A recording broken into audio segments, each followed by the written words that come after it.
Добре дојдовте назад. 1 мај може би помина, но дали се уште се бориме за поголеми работнички права или 1 мај се прославува како ден на скара? Токму така ја поставивме денешната тема, затоа што по се изгледа дека повеќе му доаѓа ова второто, односно дека повеќе е ден на скара, отколку да се бориме за поголеми работнички права. Но за многу прашања на оваа тема го имаме професорот по трудово право Лазар Јовевски, како и секој вторник. Добро утро. Добро утро. Да, верувам добро расположени сте да започнеме веднаш затоа што имам многу прашања.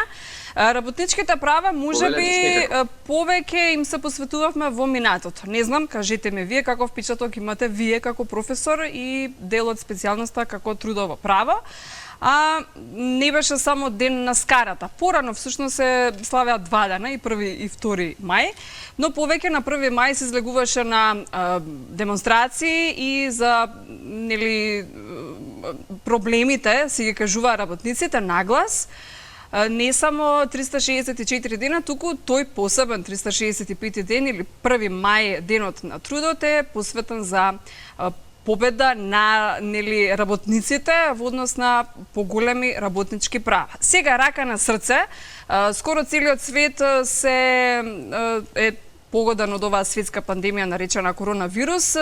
Не имавме такви демонстрации, не само кај нас, но кај нас некако во последниве години ми се чини дека има впечаток дека воопшто синдикатите некако како да се во спрега повеќе би рекла на властите, отколку што се контра, затоа што секогаш сме биле ние контра, така секогаш сме се борале за повеќе и за повеќе, така, затоа што постојано некако работникот не ги добил правата, по сето на што го пишува барем во Законот за работнички права. Сега, па од друга страна, ако се водиме по онаа народната, ако не си побараш, нема ни да добиеш, што мислите вие? Па во однос на ова последното сосема сте во право, значи кој бара ќе најде, кој тропа ќе му отворат. Така што во контекст на ова, ако ја земеме тезата дека работниците, работодавачите се спротивставени страни на една приказна, тогаш дефинитивно треба да бараат работниците да си ги остварат и заштитат своите права. Но има и една друга перспектива во однос на ова прашање, а тоа е дали можеме сите заедно, а пред се работниците, работодавачите, а овде кога велам работниците, работодавачите, повеќе мислам на работодавачите, да погледнат низ една друга призма, а тоа е дека всушност не се спротивставени страни, туку се дел од една иста приказка која што треба на крајот на денот да биде успешна приказна. Тоа значи дека треба едни со други да соработуваат, да си подадат рака, пред се работодавачите кон работниците и на тој начин всушност да трудот и трудовите односи се движат во една позитивна нагорна линија. Што значи позитивна нагорна линија?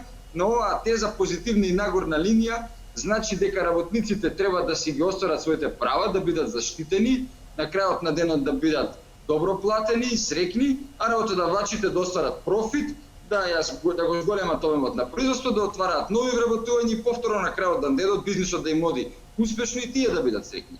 Дали е можна оваа ситуација? Можна е. Има не толку чести примери кај нас во Македонија, имам доста примери во светот, така што кога работодавачите и работниците ќе ја разберат оваа приказка, оваа перспектива, полесно оди. Ако ја земат првата теза дека треба да бидат спротивставени страни, тогаш потешко оди и за едните и за другите, бидејќи има судени борба.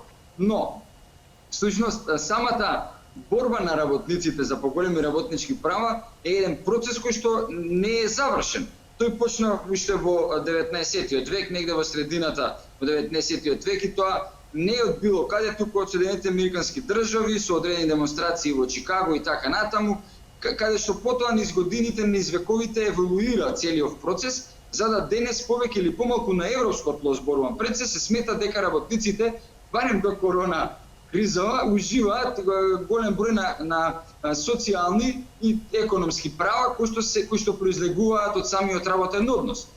Да не теоретизирам, не ми е тоа целта. Целта ми е всушност да видиме ситуацијата и состојбата каква е во Македонија.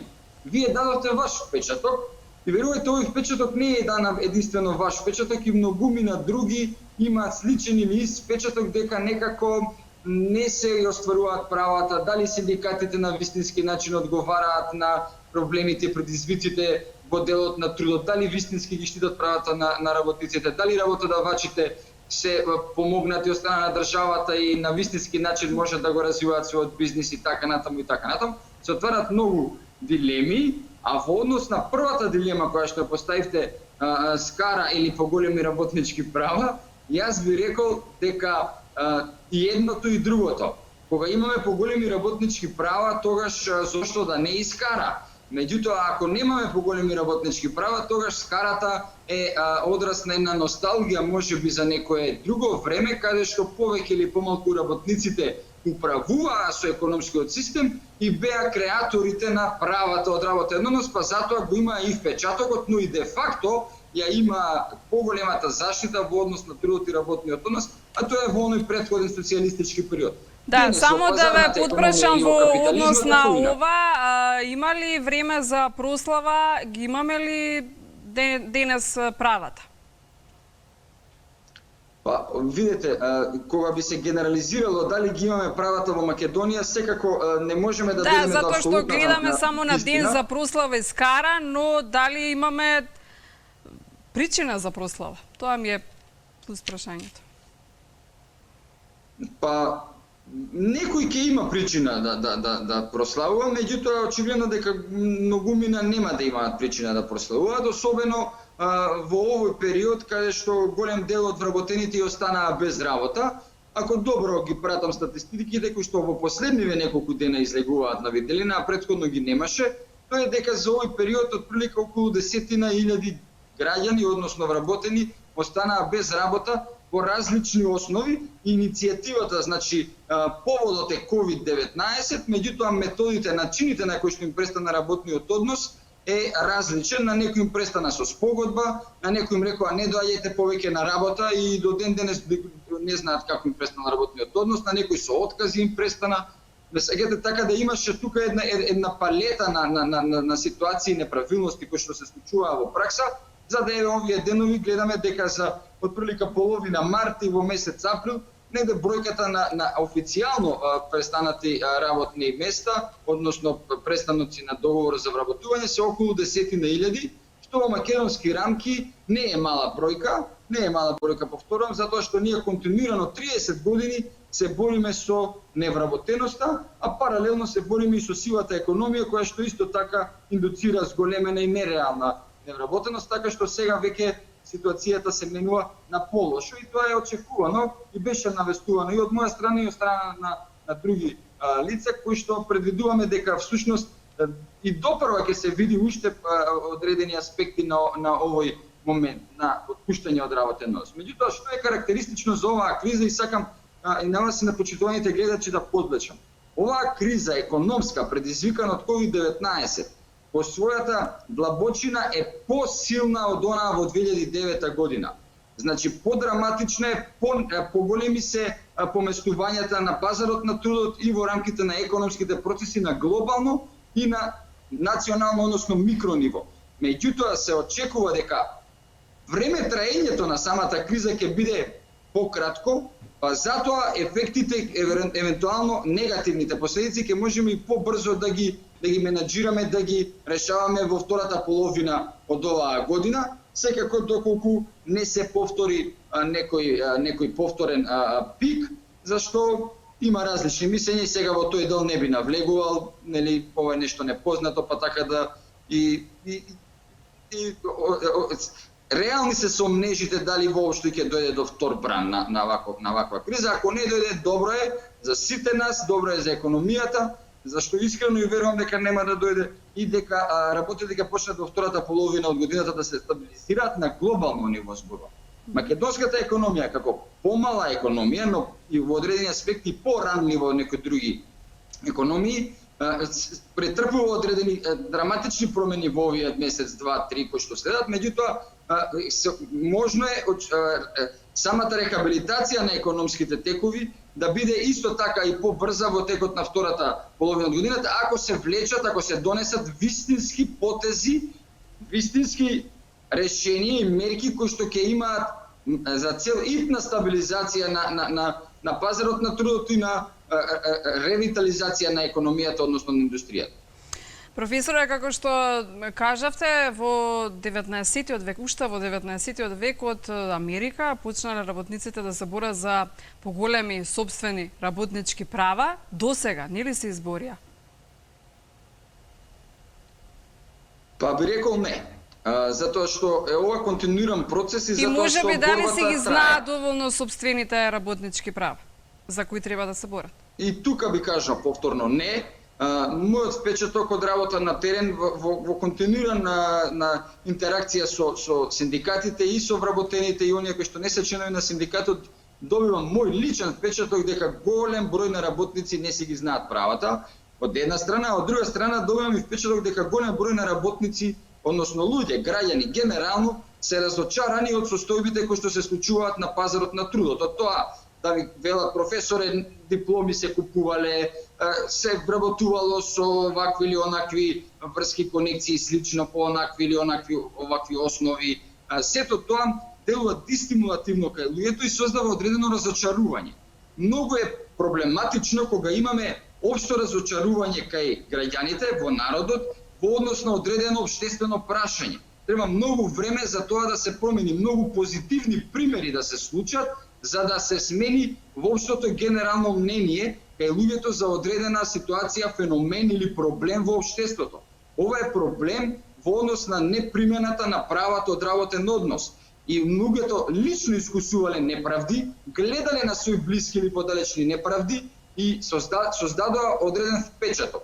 И затоа, дури како резултат на тој впечаток е дека луѓето и не се охрабруваат да поведат одредени постапки за заштита на своите права, или се разочарани од некои државни органи, или од судството, или генерално од целиот систем, и се чмае, така ако смеам да кажам, во една летаргичност, каде што луѓето всушност повторно на неправдата надградуваат ново разочарување, наместо да се борат, како што велите вие, за поголеми права, за заштита на веќе постоечките на реалните права кои што ги има согласно Законот за работните односи и останатите акти како колективни договори или договорот за вработување.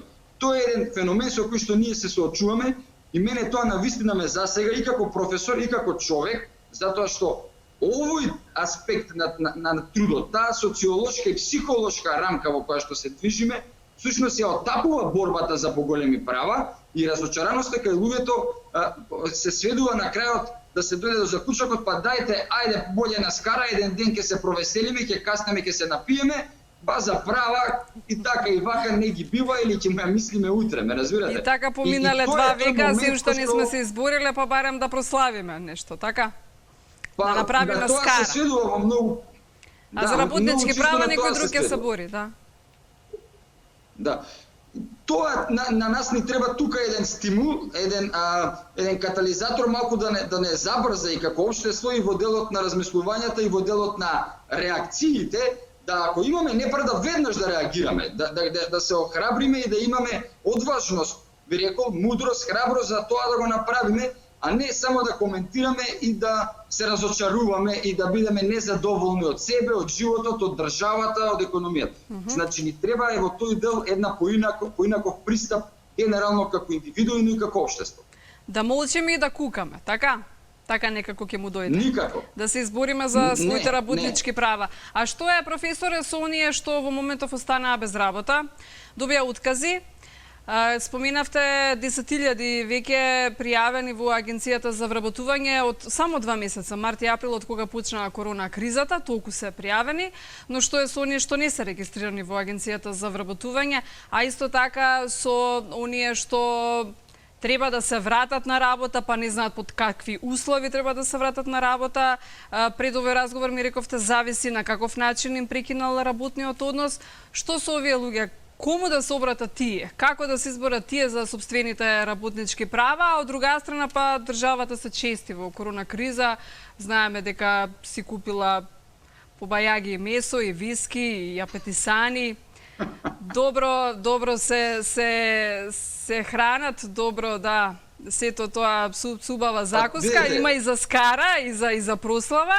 Но што е со оние што се борат пред се за своите животи, се бројат животите, значи ги броиме во Македонија, сега не е на шега, нели, од коронавирусот, и исто така оние што останаа без работа, исто така влегуваат во некоја бројка. Што е со тие луѓе? Кому тие да се обратат?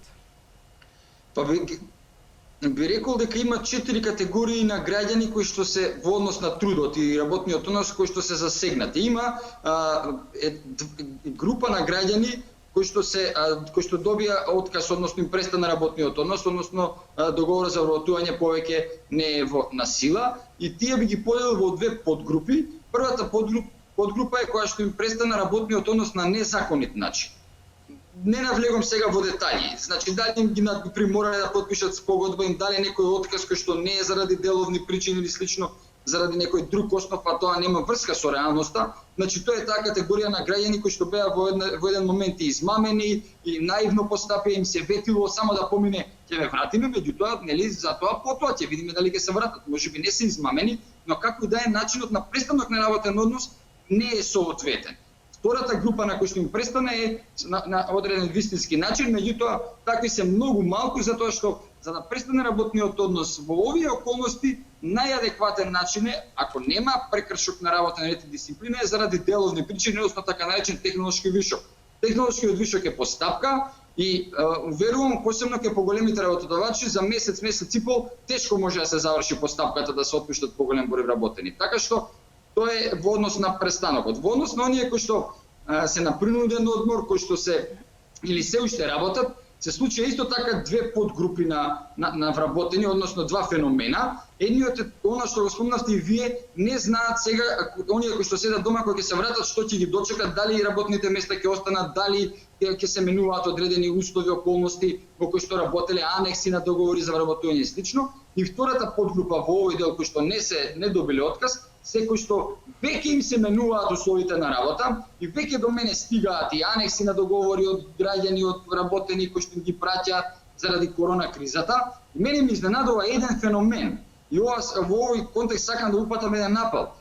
Не е добро фирми кои што воопшто не ги погоди корона кризата, кои што остваруваат профити понатаму дури и повеќе во однос на претходниот период или истиот период, можеби лани, месец март и април, да им даваат на вработените да потпишуваат анекси на договори. Тоа е навистина срамно да се користи кризава, компанијата работи одлично, а на вработените им се нуди анекс каде што се вели заради корона кризата и економските последици и перспективно на последиците негативни кои што можеме да ги очекуваме во нашето работење, еве ви анекс договори, ви намалуваме платата за 30%. Тоа не е добро затоа што во моментов нема намалување на плата на профит во некои компании, а се нудат такви договори. Тоа е лицемерие и тоа навистина упатувам апел во овој контекст до работодавачите, тоа да не го прават. Не е добро нити за нивниот имидж, нити за нивната компанија, нити за нивните вработени, се разочаруваат, она за што преска зборувавме, се дестимулираат и во овој контекст веќе таквите вработени размислуваат како да во наводници, кажам народски, да забушаваат на работа или да си бараат ново работно место, бидејќи гледат дека работодавачот не ги цени. А професоре, вака човечки, мислите дека во корона криза, ако работникот остане без работа, како што пред малку ни кажавте, дека треба да биде одважен, дека треба да биде храбар, треба да се избори за своето работничко право, мислите дека ќе биде храбар во овие моменти, а треба да нарани фамилија дома? Па да, тоа прашање често пати го размислувам, јас лично го разговарам и со вработени, со синдикалци, па и со работодавачи. Зашто знаете како велат, кјути има и полош. Но кјути има и подобро. Ако е така. Кај нас многу често идеја тоа се вели како реченица, можеби треба поретко да се кажува таа реченица, меѓутоа моментот што навистина тогаш човек се наоѓа пред една можеби животна дилема, затоа што се соочува со другите претпоставки, а тоа е дека ако собере храброст и се одважи да реагира, веројатно е дека ќе добие одредени би рекол реакции од страна прво на работодавачот и сега човекот нормално е да пресметува, да калкулира, да бара некоја тежа против тежа. А ако преземам одредени чекори, познавајќи го работодавачот, треба да очекувам тоа и тоа. Дали инспекторатот на трудот може да ме заштити? Треба да се одговори вработениот прво на тоа прашање. Второ, дали судот може да ме заштити? Како второ подпрашање. Значи, зависност од овие прашања, работникот ќе ја направи својата одлука и ќе преземе одредена акција или ќе молчи. Многу често ли да го пракса заштити? работниците молчат. Покрај прекршувањата на правата, работниците не преземаат одредени чекори, токму заради одговорите на овие хипотетички прашања кои што се ги поставуваат лично или разговараат во кругот на семејството. Што би било кога би било? Што ќе се случи ако јас тоа го направам и калкулираат, пресметуваат, што е нормално, логично, затоа што се работи за основно екзистенцијално прашање, а тоа е, нели, да се има одредена заработка и да се битисува, да се функционира во овој материјалистички свет. Меѓутоа, мора да имаме во предвид дека не можеме само акцентот да го даваме на оваа калкулација и на оваа пресветка. Сушност, поместувањата и во историски рамки се правеле токму кога духовниот контекст ќе преовлада над материјалниот, кога човекот ќе свати дека повеќе не може вака и дека во одреден контекст треба да се собере таа храброст и да се исчекори. Но да не заборавиме, многу е важно, посебно во контекст на оваа криза COVID-19, дека приказката има две страни. Не сите работодавачи, а ја верувам дека сите оние кои што работат успешно не име прво на ум да ги испуштат работниците, туку како да го зачуваат бизнисот и како да остојат ако воопшто е нели тоа можно без што помали последици.